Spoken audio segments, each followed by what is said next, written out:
Good morning, everybody. It's Pastor John with another edition of Monday Morning Quarterback. So yesterday we talked about the parable of the persistent widow, and Jesus used this widow who continuously nagged the judge until she got the justice that she felt she deserved. He used that as an example of how we should be persistent in our prayer lives. And I talked about that in the sermon about persistence, about steadiness, about faithfulness, about staying the course and all those things. I talked about that in the sermon. But one of the things that I didn't really have time to talk about, but I wanted to talk about today is the issue of self-esteem.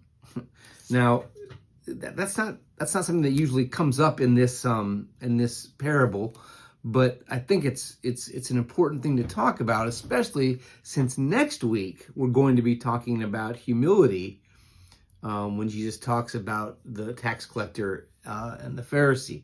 So in sort of preparation for this discussion on humility next week, I do want to talk about self-esteem a little bit this week.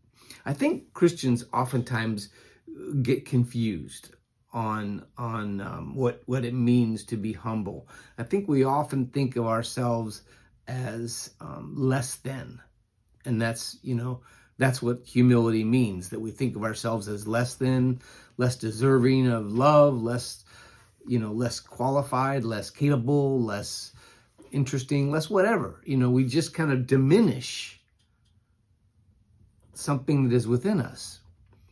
The problem, of course, with that is that the something that we are diminishing is the light of Christ. If we're not careful, our humility can actually be self-defeating and sort of Christ quelching, if you will.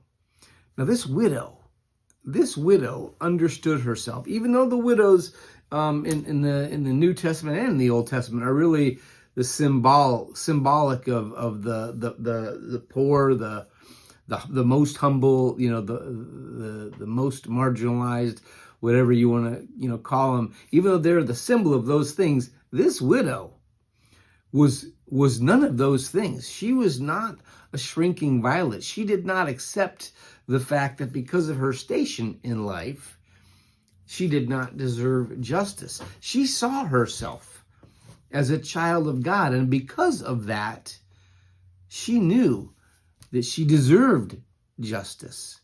Now, perhaps her faith gave her the ability to endure until that day when she got justice, but her faith also is the thing that inspired her to pursue justice in the first place.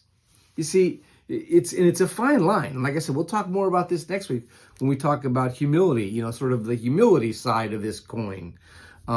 But it's important to recognize that Christ has put a light within us. There's a sacred fire that burns in each and every one of us. And it's not humble to hide that light under a bushel basket, as Jesus says. It's not humble. It's not faithful.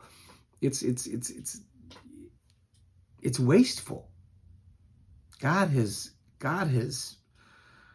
given us this sacred fire. This is a part of who we are, and it is unique to each one of us. What burns in you is different than what burns in me.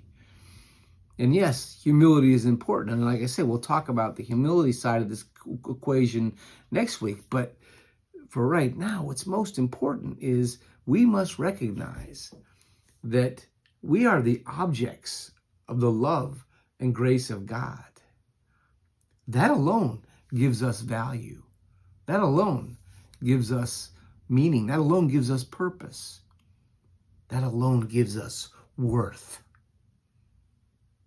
You all have worth. We all have worth. Not necessarily because of something we've done or because of how wonderful we are, but because God has made it so.